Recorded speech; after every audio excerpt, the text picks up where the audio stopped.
এই সরকারের একটা অন্যতম দায়িত্ব হচ্ছে সংস্কার করা, এবং আমরা দেখছি যে বিভিন্ন সংস্কার কমিশন করা হয়েছে। শিক্ষার বিষয়ে সংস্কার কোনো কমিশন করা হয় নাই। তো সঙ্গত কারণেই এটা একটা বড় প্রশ্ন হিসাবে রয়ে গেছে যে কেন তাহলে কি শিক্ষার বিষয়টাকে গুরুত্ব দেওয়া হচ্ছে না।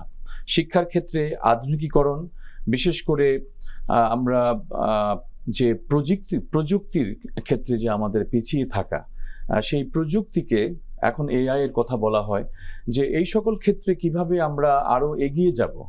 আমাদের যে জেনজি যে জেনারেশনটা এখন তৈরি হয়েছে, এবং আমরা মনে করি যে তারা এখন গ্লোবাল সিটিজেন, তারা নতুন নতুন শিক্ষা প্রযুক্তি সেগুলোকে শিখে দেশের জন্য, এবং আপনার তারা যদি বিদেশেও যায় উচ্চশিক্ষা গ্রহণ করে আবার দেশে ফিরে আসবে বা দেশের জন্য তারা কাজ করবে।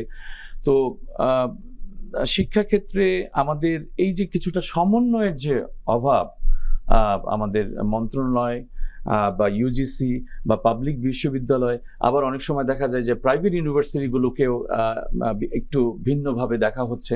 আমাদের মাননীয় উপাচার্য আজকে কথা প্রসঙ্গে বলছিলেন যে আমাকে প্রায় 200 কোটি টাকার মতো ট্যাক্স দিতে হচ্ছে। এই টাকাটাও যদি আমাদের মাননীয় উপাচার্য প্রফেসর হান্নান মানে বলছিলেন কথাটা, যে এই টাকাটা যদি আমরা ইনোভেটিভ কোনো একটা রিসার্চ বা কোনো কিছুতে আমরা যদি ইউজ করতে পারি ছাত্রদের জন্য, তাহলে সেটা আমাদের জন্য অনেক অনেক ভালো হয়।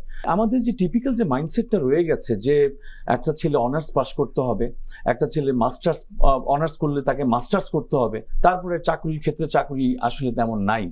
তো ওই জায়গা থেকে ভোকেশনাল এবং টেকনোলজিক্যাল যে আপনার যে শিক্ষা, সেই শিক্ষার কে আমি মনে করি জোর দেওয়া উচিত। একটু আমি যদি বলি, আমি জাপানে ছিলাম, ওখানে আমি আমার সেকেন্ড মাস্টার্স পিএইচডি করেছি। ওখানে আমরা কিন্তু মাস্টার্স স্টুডেন্ট খুব একটা বেশি পাই না।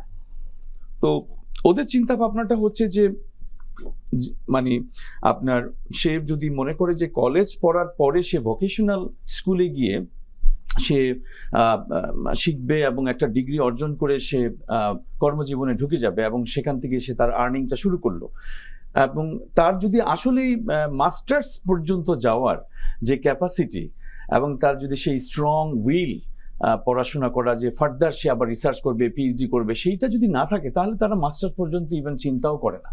টেকনিক্যাল স্কুল, কলেজ, ইউনিভার্সিটি এই জায়গাটাতে কিন্তু আরো বেশি জোর দেওয়া উচিত, যাতে আমরা we can produce more skilled human resource.